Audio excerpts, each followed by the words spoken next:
Hello guys, today I will show you two brushes I use for light effects in Autodesk Sketchbook Mobile.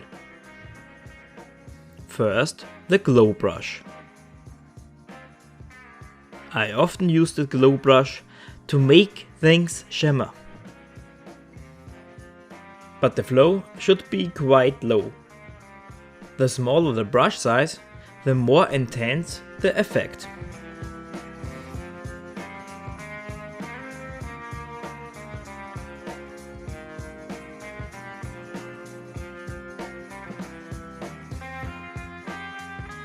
If something should glow or shimmer, this brush is perfect.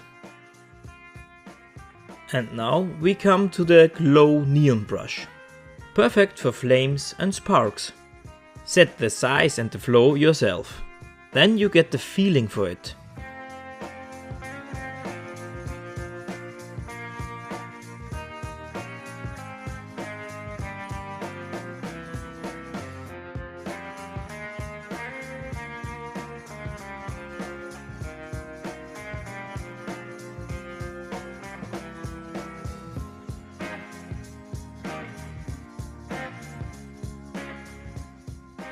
And of course, you can make neon lights with the glow neon brush.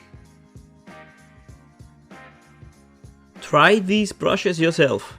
It's a lot of fun. I hope I could help you. Goodbye.